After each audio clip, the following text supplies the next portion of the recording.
जय श्रीराम. श्री ब्रह्मचैतन्य गोंदवलेकर महाराज यांच्या प्रवचने ह्या पुस्तकातील आज 7 जूनचं प्रवचन. नित्यनेम म्हणजे काय? नित्यनेम म्हणजे काय? नित्याचा जो नियम तो खरा नित्यनेम होय. नित्य कोण? जो कधीही बदलत नाही तो. याचा अर्थ जो पूर्ण शाश्वत आहे तोच खरा नित्य होय. म्हणून नित्य म्हणजे भगवंत समजावा. त्याचा नियम करायचा म्हणजे काय करायचे? नियम करणे याचा अर्थ नियमन करणे, निग्रह करणे, वश करून घेणे, स्वाधीन ठेवणे हा होय. आपले मन भगवंताच्या स्वाधीन करणे, त्याच्या ठिकाणी ते नेहमी ठेवणे आणि याचेच नाव नित्य नियम होय. आजच्या आपल्या मनाच्या अवस्थेमध्ये ते सर्वस्वी भगवंताच्या स्वाधीन करता येत नाही आणि देह हा जड अशाश्वत असल्यामुळे देहाने नित्य आणि शाश्वत अशा भगवंताचा नियम घडणे शक्य नाही.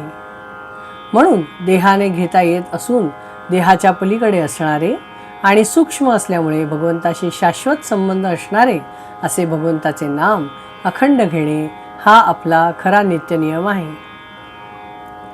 इतर गोष्टी, शास्त्रांची बंधने, पोथी वगैरे वाचणे, स्नान संध्यादी नित्यकर्मे वगैरे पाळावी, पण त्याचा हट्ट व आग्रह असू नये. कोणत्याही अवस्थेमध्ये भगवंताचे नाम मात्र सोडू नये. एवढाच हट्ट क्षम्य आहे.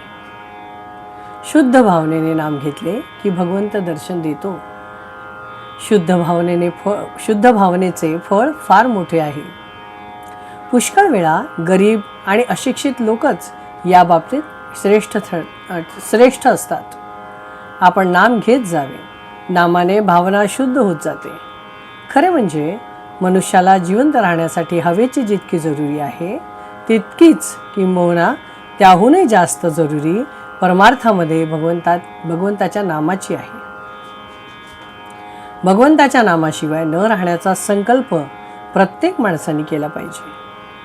भगवंत हट्टाने किंवा उगीच केलेल्या कष्टाने साध्य होत नाही. तो एका प्रेमाने वश होतो. प्रेमामध्ये हट्ट आणि कष्ट झाले तर शोभतात आणि हिताचे होतात. आपण भक्तांचे प्रेम न पाहता त्यांचा हट्ट किंवा कष्ट तेवढे बघतो. जो मनुष्य 3.5 कोटी रामनामाचा जप करील त्याला भगवंताच्या प्रेमाचा अनुभव आल्या वाचून राहणार नाही. शंका या फार चिवट असतात. त्या मरता मरत नाहीत.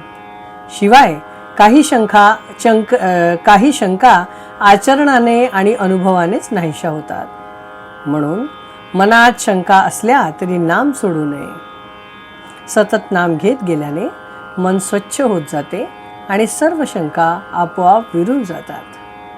लंकेमध्ये रावणाच्या बंदिवासात अशोकवनात सीता असताना तिच्या सान्निध्याच्या प्रभावामुळे तिथली झाडे, पक्षी, दगड या सर्वांनाच रामनामाचे प्रेम लागले असे वर्णन आहे. रामनामाचे प्रेम आणि भगवंताचे प्रेम हे दोन्ही एकच आहे.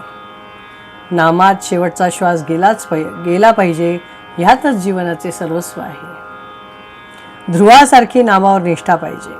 प्रत्यक्ष भगवंत समोर आले तरीही त्यांनी नाम सोडले नाही.